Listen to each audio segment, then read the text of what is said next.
Deməli, bizim bugünkü dərsimiz Windows 10 əməliyyat sisteminin vacib komponentlərindən biri olan Start menyusu haqqındadır. Keçən dərsimizdə də qeyd elədiyimiz kimi, Start menyusu 3 paneldən ibarətdir. Daha doğrusu 3 sütundan ibarətdir. Birinci sütun dedik ki, istifadəçinin adının qeyd olunduğu hissədir. Daha sonra istifadəçinin istəyindən asılı olaraq biz bu hissədəki qovluqların sayını artırıb azalda bilərik. Bu cür onların haqqında danışacağıq. Daha sonra parametrlər və ekranın, daha doğrusu kompüterin tamamilə söndürülməsi üçün olan power düyməsi yerləşmiş olur. Birazdan daha geniş danışacağım bunun haqqında. Bu birinci sütundur. İkinci sütun isə Windows əməliyyat sistemində, ümumiyyətlə kompüterimizin yaddaşında nə qədər proqram saxlanılırsa, həmin proqramların göstərildiyi bir sütundur. İkinci hissədə isə filtrələr yerləşir. Bu filtrələr Windows 10 əməliyyat sistemində tamamilə fərqli bir struktura malikdir. Və artıq istədiyimiz hər hansısa bir proqramı filtrələrdə yerləşdirərək onlara daha rahat bir çıxış əldə edə bilirik. İndicə başlayaq birinci sütun haqqında. Demək, onu bildik ki, Windows 10 əməliyyat sistemində Windows 7-dən fərqli olaraq Start menyusu 3 paneldən ibarətdir. Başlayıram birinci panel haqqında danışmağa. Expand edib genişləndirirəm bunu və başlayırıq. Birinci demək sütunda ən birinci yerləşən əmrimiz istifadəçi hesabları haqqında olan bir hissədir. Üzərinə vuran zaman belə 3 alt əmr meydana çıxır. Birinci əməliyyatda nədir? Deyir Change Account Settings. İstifadəçi hesablarını deyir, istifadəçi parametrlərinin dəyişdirilməsi ilə bağlı olan bir məsələdir. Daha sonra ikinci hissəmiz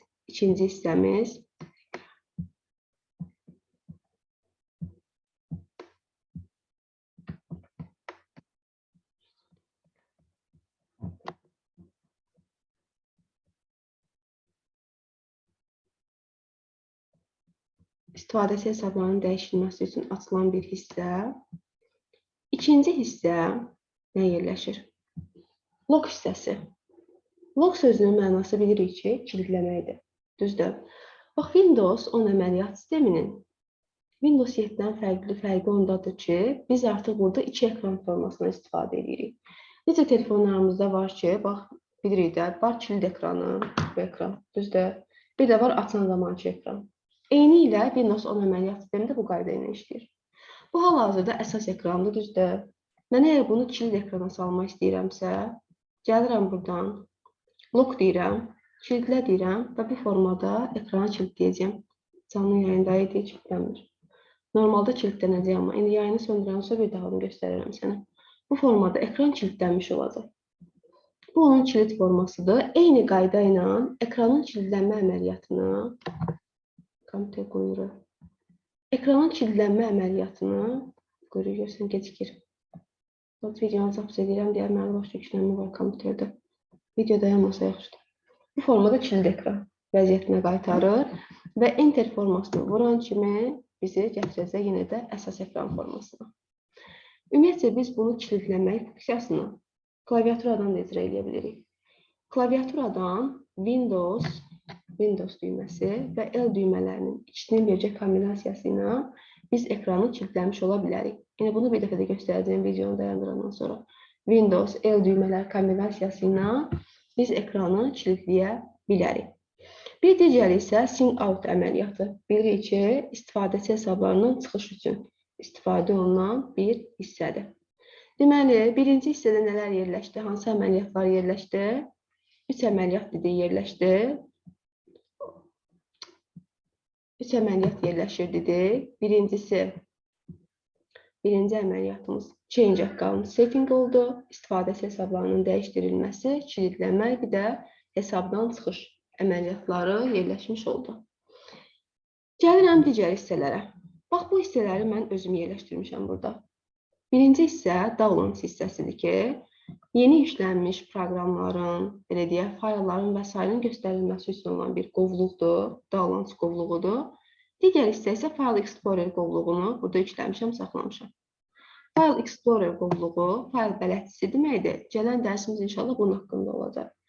Kompüterimizdə nə qədər faylımız, qovluğumuz varsa, hər biri File Explorer qovluğunda öz əksini tapmış olur. Bu, hər kəsin istəyindən asılı olan məsələlərdir. Buradakı qovluqların sayını artırıb azaltmaq mümkündür. Daha sonra gəlir Settings hissəsi. Settings hissəsində nələr yerləşir? Bax, belə bir pəncərə açılır Windows Settings adında. Və bu pəncərə Windows 10 əməliyyat sisteminə məxsus olan pəncərələrdən biridir. Biz bilirik ki, Windows 7 əməliyyat sistemində biz sistemin parametrlərini dəyişmək üçün sadəcə və sadəcə kontrol paneldən istifadə edirik, idarə etmə panelindən. Amma artıq Windows 10 əməliyyat sistemində vahid bir parametrlər pəncərəsi var ki, biz istədiyimiz nəyisə, hər hansısa bir parametri buradan dəyişə bilərik. Bunu saxlayıram ən axıra pəncərəni. Və davam edək. Ən aşağı hissədə isə Power düyməsidir. Üzərinə vuran zaman 3 alt menyu açılır burada. Birinci əməliyyat Sleep əməliyyatıdır. Nə üçün istifadə olunur səncə? Yuxu rejimi. Düzdür, yuxu rejiminə keçirilməsi. Bu, nə hansı hallarda baş verə bilir? Məsələn, 15 dəqiqəlik bir işim var, düzdür, amma kompüterimi bağlamaq istəmirəm. Kompüterimizi yuxu rejiminə qoyub, istədiyimiz zaman onun əvvəlki formasına bərpa edə bilirik. Bu oldu yuxu rejimi. Shutdown seansı bitirdi. Kompüterimizin tamamilə söndürülməsi üçün istifadə olunur. Eyni həm kompüterimizin, həm də bütün proqramların eyni zamanda bağlanmasıdır. Restart isə yenidən yüklənməsi. Əməliyyat sisteminin yenidən yüklənməsi üçün istifadə olunan bir rejimdir. İndi gələk ikinci menyumuza. Görək ikinci menyumuzda nələr yerləşir. Start menyusunun ikinci sütunu bütün proqramların saxlandığı bir hissədir. Bizim kompüterimizin yaddaşında nə qədər proqram varsa, hər birini buradan tapa bilərik. Ən yuxarı hissədə yerləşir necə? Recently added. Bir son əlavə olunmuşlar. Ən son məsələn əlavə etdiyim Microsoft Edge'dir, browserdir, Windows'un browserdir. Bu əlavə olunur. Göstərir bizə. Daha sonra çox istifadə olunanlar. Ən çox istifadə olunan proqramları göstərir bizə. Daha sonra başlayacaq əlifba sırasına uyğun. Hərflərlə başlayanlar, daha doğrusu rəqəmlərlə başlayanları göstərir DS. Və sonra başlayır ABC qaydası ilə gedəcək. A ilə başlayanlar, B ilə başlayan yoxdur, C-yə düşdü və eyni qayda ilə bu formada davam edib gedəcək. Əlifbaya uyğun olaraq. Və onu qeyd eləmək istəyirəm ki, bax bunun aşağı hissəsində belə bir qovluqlar var. Bax, Windows Accessories qovluğu var, Administrative Tools qovluğu və s. qovluqlar var ki, bunlar da sistem qovluqlarıdır. Bax, WinRAR qovluğu, WinZip qovluğu, arxiv qovluqlarımız, administrator qovluqları, bax, defragmenter və s. məsələlərin yerləşdiyi, disklimatın yerləşdiyi hissələr və s. Bunlar Windows'un standart proqramlarıdır ki, bunda axır-axırda inşallah danışacaq Windows-la, niyə üçün də bunun haqqında məlumat verəcəyəm sənə. Deməli, bunlar oldu, bu hissə oldu. Kompüterimizdə nə qədər proqram yerləşirsə, onlar haqqında, onların daha doğrusu saxlandığı bir sütun. Və gəldim digər bir hissə, filtrələrin saxlandığı yer. Biz istədiyimiz hər hansısa bir proqramı gətirib filtrələrdə yerləşdirə bilərik. Bunun üçün nə etməliyəm? Məsələn, deyirəm ki, tutaq ki, Excel desən yoxdur burada, düzdür? Buradan bir iki dənə şey çıxardaq. Onları bura əlavə eləməkdən ötürü. Məsələn, deyirəm ki, WhatsApp burada yoxdur. İstəyirəm ki, WhatsApp-ı bu siyahıya əlavə edeyim. Nə edəcəm? Saxlayıram üzərində. Sağ düyməni vurdum. Biz deyirdik ki, sağ düymə ilə açılan bütün menyular adlanacaq kontekst menyular, düzdür? Gəlirəm bu siyahıdan. Deyirəm Pin to Start. Start menyusuna bərkit deməkdir. Üzərinə bir dəfə vurdum və avtomatik olaraq ikon əlavə olunmuş oldu. Amma onu qeyd edeyim ki, burada yerləşən ikonların 4 forması ola bilər. Yəni, burada yerləşən ikonlar 4 müxtəlif vəziyyətdə bizə təqdim oluna bilərlər. Yəni, forma cəhətdən. Balaca ola bilər, balaca ikon formasında, böyük ikon formasında və belə white formasında təqdim oluna bilərlər bizə. O da nədən asılıdır? Proqramların tipindən asılıdır. Məsələn, elə proqramlar var ki, Yəni fikir verək. Kontekst menüsünü açıram bunu. Gəlirəm resize hissəsinə. Məsələn, deyək ki, sən WhatsApp-ı sadəcə 2 formada burada yerləşdirə bilərsən. Hal-hazırda medium formadadır, orta ölçüdə. Bir də small eləyə bilərsən, bir kiçik ikon formasında yerləşdirə bilərsən. Amma elə məsələn, burada proqramlar ola bilər ki, baxaq bir dənə buna. Resize deyirəm. Aha, bu 4 formada bizə təqdim oluna bilər. Balaca formada, medium orta formada, enli formada və böyük ikon formasında təqdim oluna bilər ki, böyüyə vuraq, bu formada təqdim oluna bilər. Deməli, dedik ki, bu hissədə, filtrələr hissəsində hər hansısa bir proqramın ikonu 4 formada bizə təqdim oluna bilər. O da proqramın tipindən asılı olaraq dəyişir. Balaca, orta ölçü, böyük ölçü, bir də wide, enli formada təqdim oluna bilər. Wide forması da budur. Enli formada təqdim olunmuş olur. Yaxşı. Bəs indi mən tutaq ki, deyirəm, Teams-dən dahi tez-tez istifadə eləmirəm. Yaxşı olar ki, Teams-i bu siyahıdan çıxarım. Bunun üçün nə etməliyəm bəs? Saxladım üzərində. Mouse'un sağ düyməsini vururam. Birinci əməliyyatım. Deyirəm, unpin from start. Və bunu həmin proqramın, Teams-in, məsələn, filtrələrdən götürülməsini təmin eləmiş oluram. Başqa nələr var? Bunları bildik. Unpin bildik, start menyudan çıxartmaqdır. Resize ölçüsünü dəyişməkdir. More hissəsində baxan nələr var?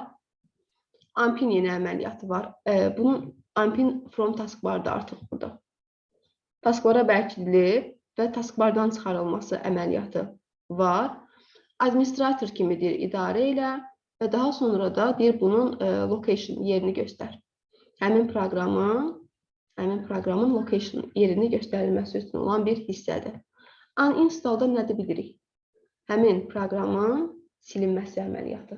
Uninstallda onun silinməsi üçün istifadə olunan bir hissədir. Start menüsünün ümumi strukturu bundan ibarətdir. İndi gələk, görək parametrlərdə nələr gizlədilmişdir. Üzərinə bir dəfə vururam və açılır bunun parametrlər pəncərəsi. Parametrlər pəncərəsində ən yuxarı hissədə bilirik ki, axtarış sətri yerləşir ki, istədiyimiz hər hansısa bir əməliyyatı buradan yazıb axtara bilərik. Daha sonra başlayıram birinci hissədən. Sistem hissəsi. Baxaq burada nələr var. Displeyin parametrlərinin tənzimlənməsi, daha sonra bataryaya qənaət rejiminin tənzimlənməsi, tablet modunun dəstəklənmə rejimləri və s. buradan tənzimlənəcək. Ümumiyyətlə belə deyək də, parametrlərin tənzimlənmə əməliyyatlarını buradan sistem hissəsində əslində biz çox da məlumatları dəyişmirik. Çünki artıq bunların dəyişən zaman kompüterdə bir sıra dəyişikliklər olur. Ona görə də adətən sistem hissəsi standart vəziyyət kimi saxlanılır. Necə düzəlibsə belə deyək də, necə qurulubsa o formada da saxlanılır. Birinci bunun display hissəsinə baxacağım bir dənə. Displaydə nələr yerləşir, gəl baxaq. Bax, biz öyrəşmişik ki, onu qeyd edeyim ki, birinci. Biz öyrəşmişik ki, həmişə kompüterin ekranı landscape formasında olsun. Landscape nədə? Album formatıdır. Məsələn, bax, hal-hazırda bu kitab, əlimdəki bu kitab, portret formasındadır. Yəni, A4 kağızı düzünə dayanıb, düzdür. Bu album formatıdır. Portret forması da deyirlər. Əgər mən bunu sevirsəm, bu formaya salsam, bunu artıq deyəcəm landscape forması və album formatı deyirlər. Və biz öyrəşmişik ki, adətən kompüterimizin ekranı həmişə landscape formasında göstərilsin. Orientation, səmtləşmə hissəsidir. Və bunu dəyişib, məsələn, portret vəziyyətinə gətirə bilərik. Portret vəziyyətinə gətirsək, artıq kompüterin ekranı tamamilə belə deyək də dövrlanacaq və düz formada göstərilmiş olacaq bizə. Bu da onun bir hissəsidir. Bunları göstərəcəyim sənə videonu dayandırandan sonra. Daha sonra digər bir hissə ekranın parlaqlığı haqqında olan bir hissədir. Ekranın parlaqlığının artırılıb azaldılması ilə bağlı olan parametrdir ki, biz dedik ki, keçən dərsimizdə bunu başqa yollarla da eləyə bilirdik. Düzdür? Başqa necə eləmişdi? Yadındadır. Aha, bax burada. Bu iki dənə düymə sıxılıb saxlanılması ilə. Bax, bunların bu ikisi ilə. Ay, sağ ol, buradan da var idi, düzdür. Buradan da var idi. Həmin hissədən də qoçuqmurdan, buradan da göstərəcəm. Həmin hissədən də eləmək mümkün idi, düzdür. Bu hissədən də eləyirdik. Ya da buradan görün, asılacaq. Bu hissədən də eləyə bilirdik. Bu sadəcə 25-25 artır. Bu isə tamamilə bax burada istədiyimiz formada saxlaya bilərik. Eyni qayda ilə klaviatura düymələrindən də icra eləmək mümkün idi. Bu sistem hissəsidir. Da digər hissələr belə deyək də ehtiyac yoxdur sənə. Bu birinci oldu sistem hissəsi. Əslində inanmıram bu dərinliyə getsin. Çünki Dimin kitabında bunların sadəcə adlarını verir. Heç birinin içərisinə girib onlar haqqında məlumat vermir. İkinci gəlir devices hissəsi. Devices hissəsi nə üçündür? Qurğuların kompüterə qoşulmasının tənzimlənməsi üçün. Məsələn, belə birinci hissəsinə baxsaq, printerlərin, skanerlərin qoşulmasını tənzimləyir, faksın qoşulmasının tənzimlənməsi, connected devices deyir, qurğuların əlaqələnməsini tənzimləmək üçün, mouse-la touchpad'in quraşdırılması. Müəllimə bax, biz adətən öyrəşmişik ki, mouse-dan həmişə sol düymə əsas düymə olsun, düzdür? Yəqin ki, oxuyanda başa düşə bilirsən nə yazılıb. Select your primary button. Öz əsas düyməni seç. Bizim əsas düyməmiz həmişə sol düymədir, düzdür? Amma buradan tənzimləyib onu right-a sala bilərik. O zaman nə baş verəcək? Əsas düyməmiz sağ düymə olacaq. Yəni, sol düymə artıq kontekst menünün açılması üçün istifadə olunacaq. Sağ düymə isə əsas düymə. İndi videodan sonra bunların hamısını tətbiq edəcəyim. Bu formada tənzimlənə bilər. Daha sonra mouse'un scroll haqqında, sürüşdürülməsi haqqında olan məlumatlar və s. yerləşir buradan. Əslində bu mouse'un klavişini dəyişmək, sağ-sol düymənin yerini dəyişmək, həm də kontrol paneldən tənzimlənə biləcək. Onları göstərəcəyim sənə birazdan. Davam edirəm. Network and internet hissəsi gəlir. Bilirik ki, kompüterimizin internetlə bağlı olan parametrlərinin tənzimlənməsi üçün istifadə olunan hissədir. Ethernet hal-hazırda burada pasiv vəziyyətdədir. Ethernet ümumiyyətcə arxitekturadır. 1970-ci ildə yaranıb. Bu hal-hazırda məsələn biz bundan istifadə eləmirik. Wi-Fi-dən istifadə edib internetə birləşirik. Ethernet belə deyək də kompüterlərin bir-birinə qoşularaq internetə çıxışını təmin edən bir arxitekturadır. Əvvəlcə kompüterlər bir-birinə birləşir və daha sonra onları internetlə əlaqələndirirlər. Belə bir arxitekturadır. Və daha sonra gəlir personalization hissəsi. Personalization sözünün mənası fərdiləşdirmə deməkdir. Fərdiləşdirmə. Bax, birinci gəlirəm bunun background hissəsinə. Başlayıram background hissəsi ilə. İndi görək burada nələr var. Background hissəsində bilirik ki, arxa fon deməkdir, düzdür? Arxa fonun tənzimlənməsi. Biz arxa fonu həm şəkil formasında saxlaya bilərik, həm müəyyən bir rəng formasında, həm də slideshow formasında saxlaya bilərik. Bu hal-hazırda məsələn məndə şəkil formasındadır. Mən istədiyim hər hansısa bir şəkli seçib arxa fona yerləşdirə bilərəm. Və yaxud da deyək ki, bu Windows 10-un bizə təklif elədiyi şəkillərdir. Nəsə deyəm, şəxsi şəkillərdən olsun, browse deyə bilərəm. Şəxsi şəkillərdən gələrəm, hansı qovluqları taparam, götürüb həmin ekrana yerləşdirə bilərəm. Şəxsi bir şəkilli yerləşdirmək olar. Və yaxud da aşağı hissədə choose a fit hissəsi nədir? Həmin şəklin ekranda göstərilməsinin formasıdır.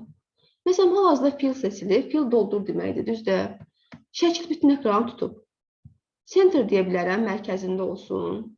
Daha sonra stretch demək olar, başqa formalarda onu saxlamaq mümkündür. Bu formalar necə? Fit formasında və s. Yəni, ekranla şəklin qarşılıqlı vəziyyətinin tənzimlənməsidir. Amma standart olaraq həmişə fill formasında saxlayır ki, şəkil bütün ekranı tutsun. Bu formada saxlanıla bilər.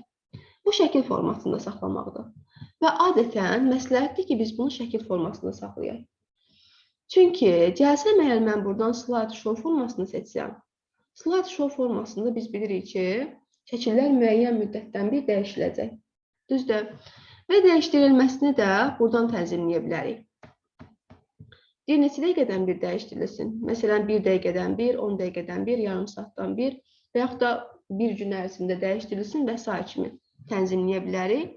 Və buradan da eyni qayda ilə browse deyib, hər hansısa bir şəkilləri tapıb bu hissədə yerləşdirə bilərik. Yerləşdirməklə müəyyən, belə deyək də, şəkillərin kombinasiyasını burada quraşdırmaq olar. Bir şəkildən sonra digər şəkil və s. dəyişilsin. Və digər bir hissə, color hissəsində nələr yerləşir? Ekrana sadəcə belə bir rənglər vermək. Sadəcə heç bir şəkil falan olmasın, ancaq belə rənglərlə qalsın ekranımız.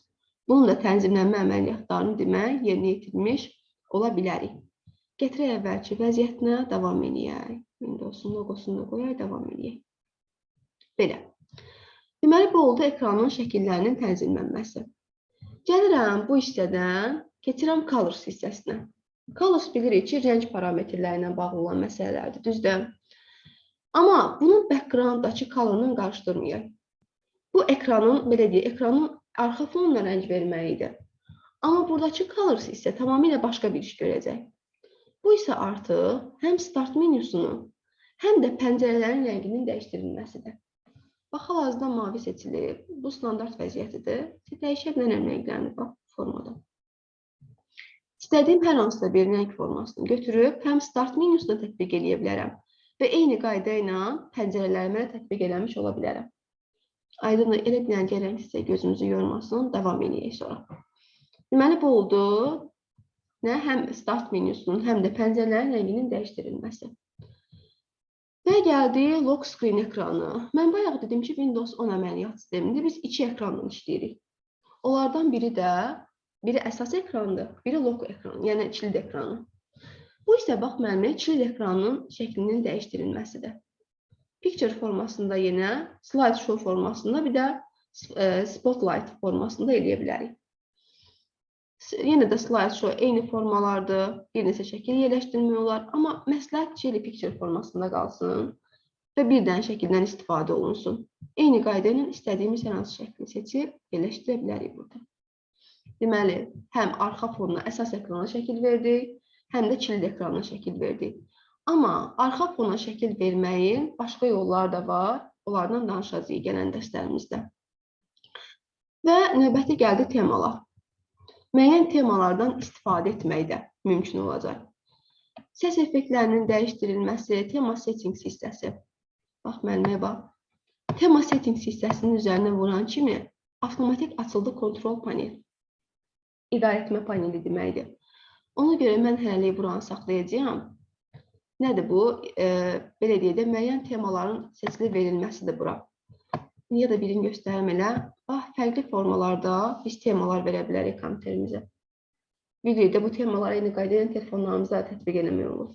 İstədiyimiz, bax, hər hansısa bir tema formasına. Bu forma, bunu qaytardı bir Windows XP formasına. O formasına biraz oxşuyur. Və yaxud da ağ formasına sala bilərik. Bax, belə bir formaya sala bilərik. Temaları fərqli-fərqli eləyə bilərik, yəni ki. İstədiyimiz formada hər hansı bir formanı seçib, dəyişiləcək. Müəyyən bir formalara salmaq mümkündür bunu. Qaytaraq əvvəlki formasına davam edək. Hansıydı? Buydu deyəsən, düzdür. Formaydı, səhvləmirəmsə. Belə. Deməli, bu oldu temaların dəyişdirilməsi. İstədiyimiz formada temalar verə bilərik. Burada daha sonra yerləşir səs effektlərinin tənzimlənməsi. Bunu danışmayacağım, kontrol paneldən danışacağım. Yəni, bunlardan kontrol paneldə danışacağım sənə. Bir dənə bu hissədən danışım. Bu nədir? Deyir, desktop icon settings. Desktopun deyir, ikonlarının parametrləri, piktoqramlarının parametrləri. Bizim desktopumuzda yerləşən əsas ikonlarımız bunlardır. Yəni, belə deyək də, Windows 10 əməliyyat sisteminin öz ikonları bunlardır. Kompüter qovluğudur, həmçinin bunlar sistem qovluqlarıdır. İstifadəsinin faylları, şəbəkə, Recycle bin bilirik, səbətdir, çöp səbəti və kontrol panel, idarə etmə paneli, əsas panelimiz. İndi müəllimə sənin bir söz üçün. Biz istədiyimiz hər hansısa bir qovluğun ikonunu dəyişdirə bilərik əslində. Necə dəyişdirə bilərik? Məsələn, bunların ikonları bizə təsvir olunub. Kompüter üçün qovluğu deyir, bu formada göstərilir. Users files budur, şəbəkə budur, Recycle binin dolu forması, boş forması belənçiydi deyir. Onu qeyd edeyim ki, bir dənə kontrol panelinin ikonunu dəyişə bilmərik. Bax, kontrol panelinin ikonuna bir dənə bax, gör necə göstərilir. Bax, bu kontrol panelinin ikonudur, düzdür. Bundan başqa digərlərinin ikonlarını dəyişmək olar. İkonları, yəni bax, bu şəkillərini dəyişmək mümkündür. Necə edirəm? Məsələn, deyirəm ki, hal-hazırda səbət dolu vəziyyətdədir, düzdür, içərisi doludur. Gəlirəm, səbətin dolu formasını seçirəm. Və deyirəm, change ikon. Deyirəm, bunun ikonunu dəyiş.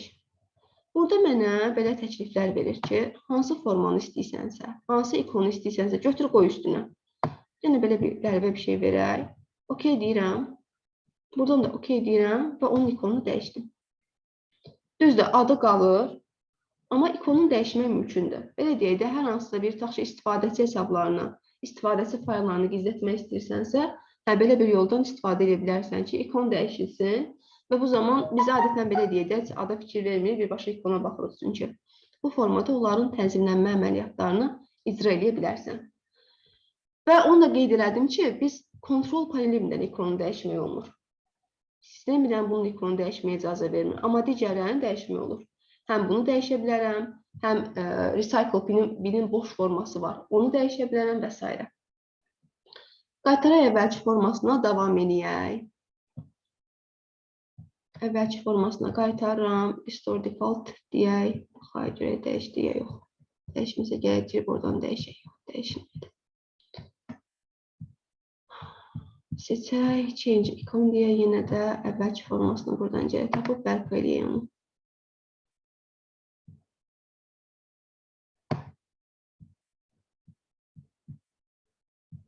Belə.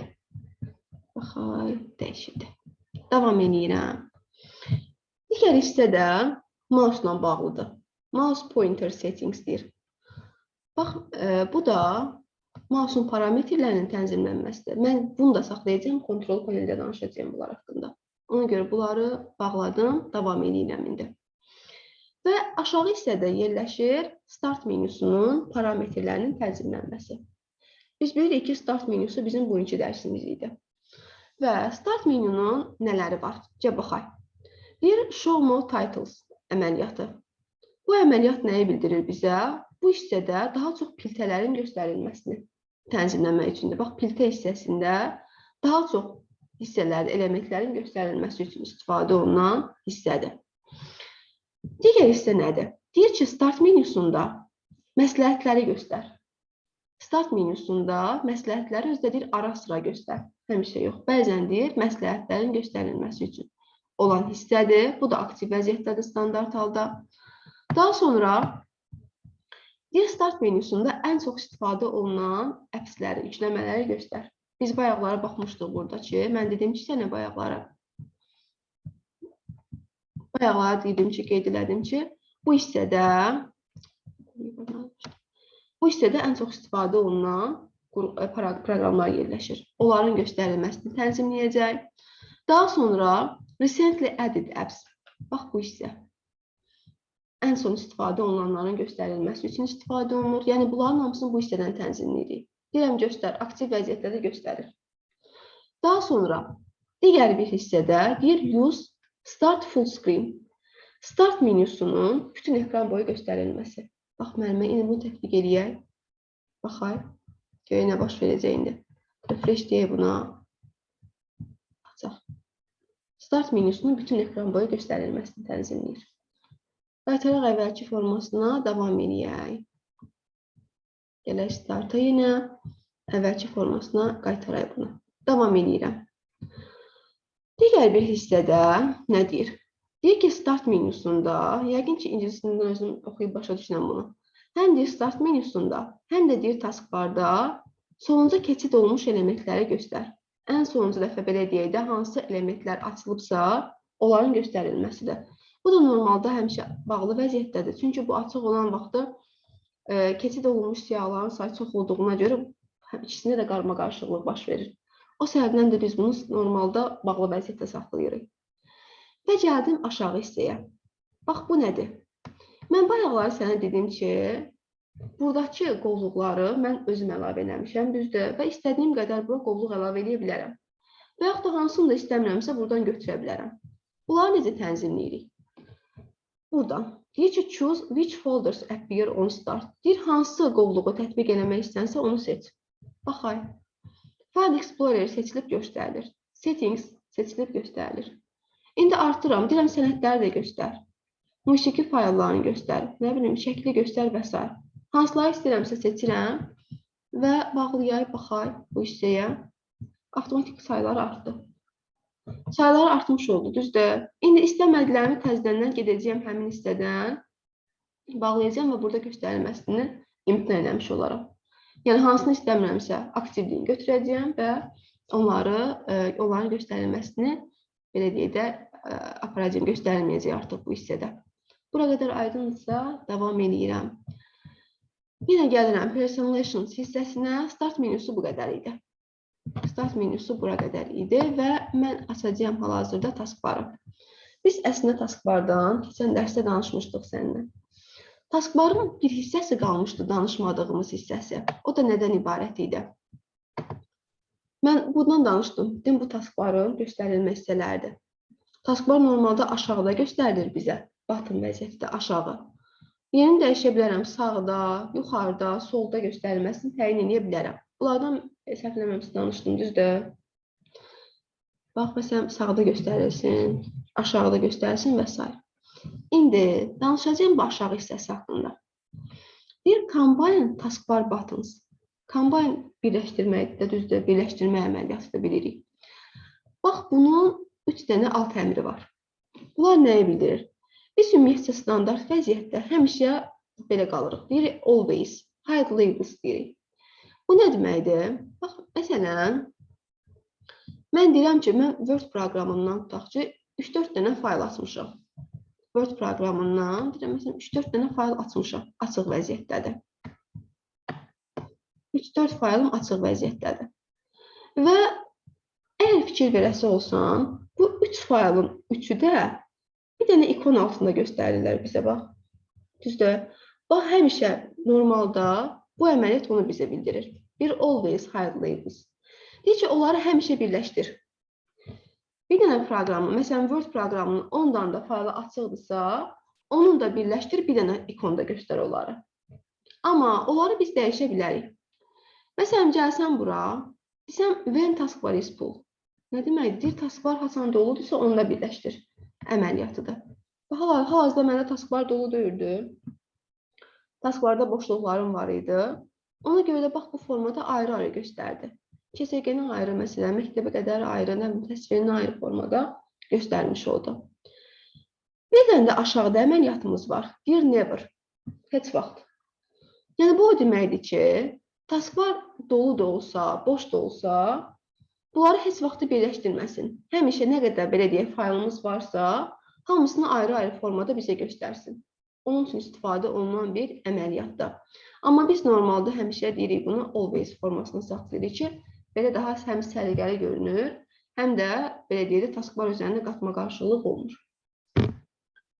Davam edirəm. Gəlirəm notifications area hissəsi. Hansı hissədən söhbət gedir? Bildirişlər sahəsindən, düzdür? Biz bilirik ki, bildirişlər sahəsində ümumiyyətcə bütün bildiriş hissələri göstərilmir, düzdür? Sadəcə onların bəziləri göstərilir. Hansının göstərilib, göstərilməməsini tənzimləməyi biz buradan icra edə bilərik. Nə göstərilsin, nə göstərilməsin. Məsələn, zoom-u deyirəm göstərsin, seçmişəm göstərir. Defenderi göstərsin, defenderi göstərir. Yəni, nəyi seçmişəmsə, onlar sadəcə göstərilir. Amma digərlərini də məsələn seçib, istədiyim mənə lazım olan bir şeyi seçib, həmin hissəyə yerləşdirilməsini təyin edə bilərik. Bu qədər dərinliyi inanmıram düşsün, amma yenə göstərirəm sənə. Bir də aşağı hissədə var, bax, ikonlar. Bu da eyni qayda ilə. Məsələn, müəllimə, bax, burada səs parametrinin göstərilməsi, daha sonra Action Center var idi ya, onun göstərilməsi, hamısının, yəni, Link Workspace var idi, onun göstərilməsi, klaviaturanın göstərilməsi və s. Bax, hamısının göstərilməsini buradan tənzimləyirik. Hansınsa biz söndürsək, onlar avtomatik olaraq aşağıda taskbar hissəsində göstərilmiş olmayacaqlar. Onların belə bu formada tənzimlənməsi üçün istifadə olunan əməliyyatlardır. Bu oldu Personalizations hissəsi haqqında. Deməli, Personalizations nə deməkdir? Fərdiləşdirmə. Fərdiləşdirmə haqqında danışdıq. İndi gəldim Accounts hissəsi haqqında. Accounts bilirik ki, nədir? İstifadəçi hesabları. İstifadəçi hesablarının tənzimlənməsi. Şəkillərin verilməsi, belə deyək də, giriş parametrlərinin tənzimlənməsi, ailə formasında onun tənzimlənməsi, başqa insanların da, belə deyək, sistemə girişinin tənzimlənməsi və s. istifadə olunur.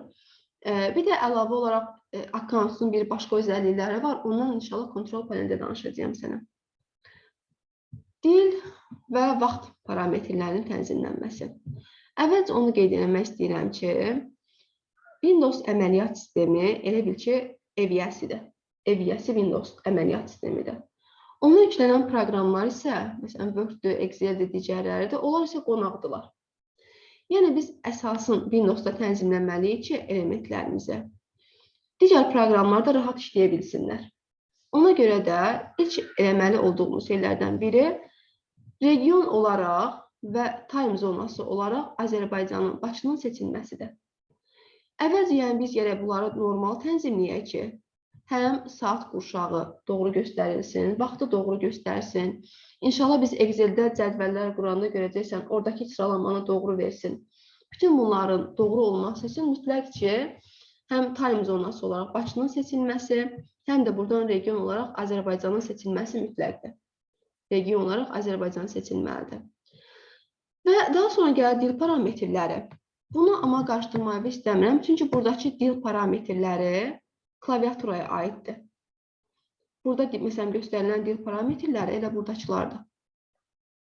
Amma sistemin dilinin dəyişdirilməsi, Windows əməliyyat dilinin dəyişdirilməsi, o isə kontrol panelindən olacaq.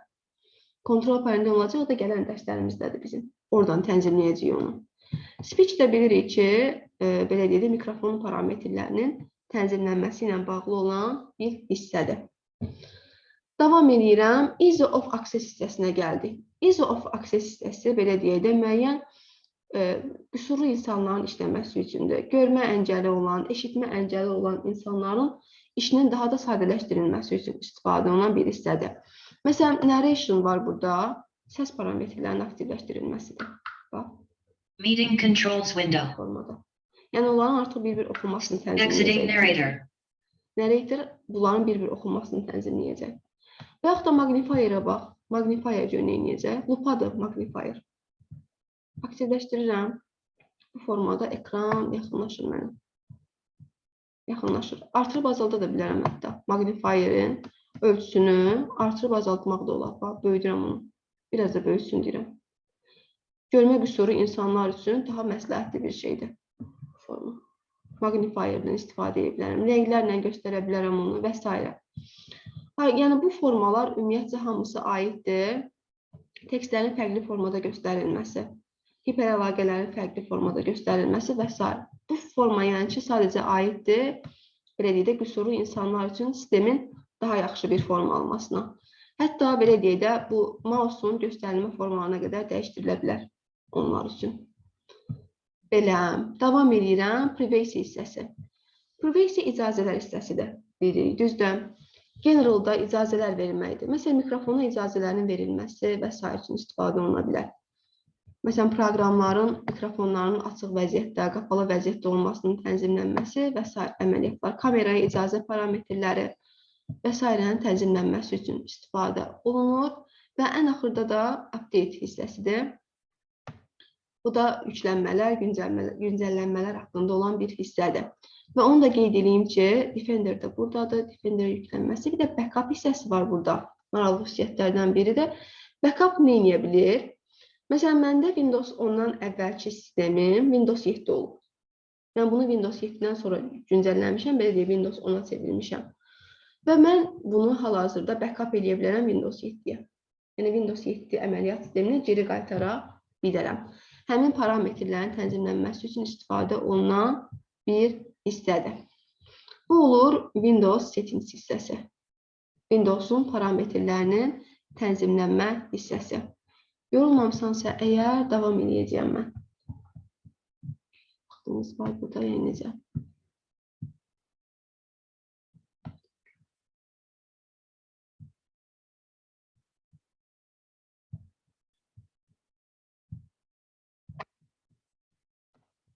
Davam edirəm.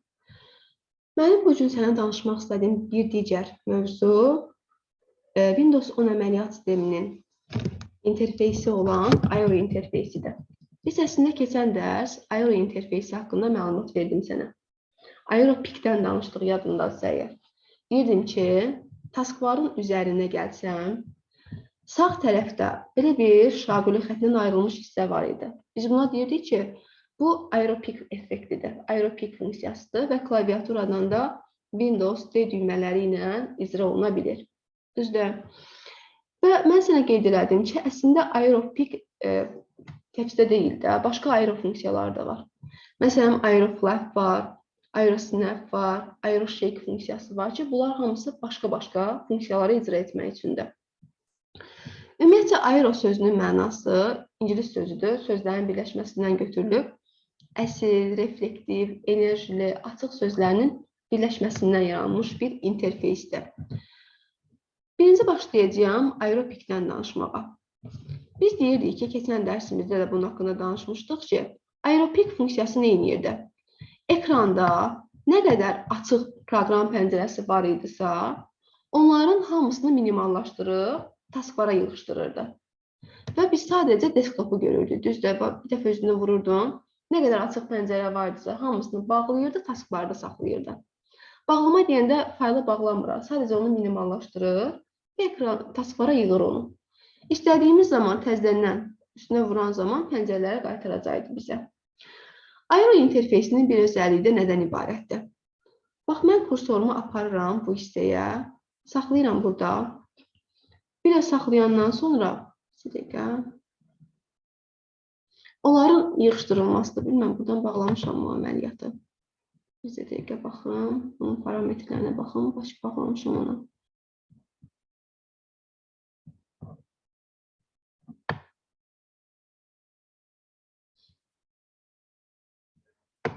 Bağlı vəziyyətdə göstərilir.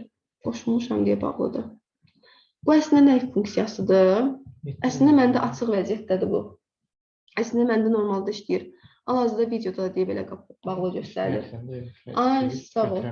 Ay, sağ ol. Bax, üstünə saxlayırsan, məndə də əslində açıq vəziyyətdə. Ona görə qaldığım üçün niyə beləsi idi bu? Məndə normalda açıqdır. İndi videonun bağlanan sonra aktiv olacaq.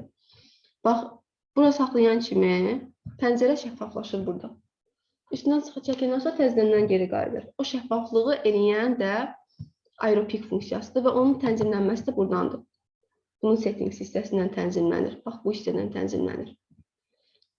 Bax, üstünə deyil gətirən zaman, mouse'un kursorunu gətirən zaman avtomatik bütün pəncərələr şəffaflaşsın. Əməliyyatını icra edən hissə də buradan tənzimlənir. Və davam edirəm. AeroPic funksiyasının bir başqa özəlliyi də var. Bu nədir? AeroPic effekti deyirlər buna. Bax, məndə hal-hazırda Word-ün 2 dənə faylı açıq vəziyyətdədir, düzdür?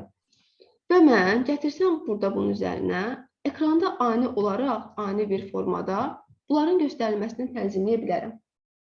Yəni, ekranda ani olaraq bunların açılmasını tənzimləyə bilərəm. Bax, hər hansısa birinin üzərinə gətirən zaman avtomatik bunların tənzimlənmə əməliyyatlarını icra eləmək olar ki, bunlar da adlanırlar AeroPic funksiyası. AeroPic funksiyasına bunların hər biri aid edilir. Və onu da qeyd edeyim ki, bayaq da keçən dərsdə dedik ki, AeroPic funksiyasını icra eləmək üçün klaviaturadan yenə deyirəm, Windows D düymələri kombinasiyasından istifadə eləmək olar. İndi gələk digər bir funksiyamıza. Bizim digər funksiyamız adlanır AeroShake funksiyası. Shake sözünün mənası nə deməkdir? Silkələmək. Silkələmək deməkdir, düzdür? Məndə hal-hazırda baxay neçə pəncərə açıqdır. Biraz aça bir dənə pəncərə və onların üzərində işləyək. Hal-hazırda 3 dənə, səhv eləmirəmsə, fayl aktiv vəziyyət, açıq vəziyyətdədir, düzdür? Mən bunlardan birinin üzərində saxlayıram. Mouse'un sol düyməsini sıxıb saxlayıram, silkələyirəm. Nə baş verdi?